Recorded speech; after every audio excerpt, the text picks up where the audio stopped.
ശ്രീനാരായണ പരമഗുരവേ നമഃ. സുപ്രഭാതം.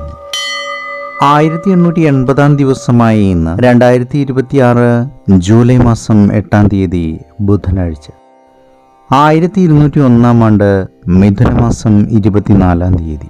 ഗുരുവചനങ്ങളിലൂടെ അകാര്യങ്ങളിൽ പ്രവർത്തിക്കാതിരിക്കുക, ഇന്ദ്രിയങ്ങളെ കൂടുതൽ പീഡിപ്പിക്കുകയോ ലാളിക്കുകയോ ചെയ്യാതിരിക്കുക, യുക്തമല്ലാത്തവയിൽ അടുക്കാതിരിക്കുക, ഇവ പഞ്ചേന്ദ്രിയത്തെ ശുദ്ധമാക്കുന്നു. ശ്രീനാരായണ ഗുരുദേവൻ. ശ്രീ നടരാജ ഗുരു എഴുതിയ ഗുരുവരിൽ എന്ന പുസ്തകത്തിൽ ലക്ഷ്യവും മാർഗവും എന്ന ദ്വൈതം എന്ന് വിവരിക്കുന്നതിൻ്റെ 46 ഭാഗമാണ് ഇന്ന് അവതരിപ്പിക്കുന്നത്. ആധുനിക പരിഷ്കാരത്തിൽ സഹജമായ തരത്തിൽ അസ്വാഭാവികവും സങ്കീർണവും യാന്ത്രികവുമായ മൂല്യങ്ങൾക്ക് പ്രാധാന്യം നൽകുന്നിടത്തോളം ഉപയോഗിതാവാദവും ഫലാനുമേയവാദവും വേദാന്തി കാര്യമായി എടുക്കുകയില്ല. അതുപോലെ തന്നെ ഭൗതികവാദവും അനുഭവവാദവും.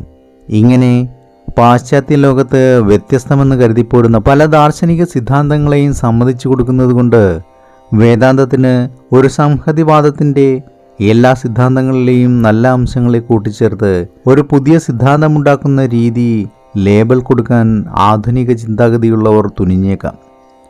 വേദാന്തം അങ്ങനെ ഒരു സിദ്ധാന്തമല്ല എന്നുണ്ടെങ്കിലും അങ്ങനെ ഒരു വശവും വേദാന്തത്തിനുണ്ട് എന്നത് അതിൻ്റെ ഒരു ദോഷവശമായിട്ടല്ല, ഗുണവശമായിട്ടാണ് കാണേണ്ടത്. വേദാന്തം നിഷ്കൃഷ്ടമായ അർത്ഥത്തിൽ പല ദാർശനിക സിദ്ധാന്തങ്ങളെയും കൂട്ടിച്ചേർത്ത് ഒരു സിദ്ധാന്തമുണ്ടാക്കാൻ ശ്രമിക്കുന്നില്ല.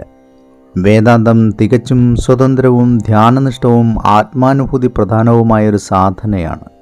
ചരിത്രപരമോ ഭൂമിശാസ്ത്രപരമോ ആയ എല്ലാ പരിമിതികളെയും ഉപാധികളെയും ഉല്ലംഘിച്ച് അനശ്വരമായ ജ്ഞാനത്തിൻ്റെ പരമ്പരാഗതമായ ദീപശിഖ കയ്യിലേന്തുന്നതിൽ തൽപരരായവർ എന്നും എവിടെയും ഉൾക്കൊള്ളുകയും പ്രയോഗിക്കുകയും ചെയ്തു പോരുന്നതാണ് അതിൻ്റെ രഹസ്യം.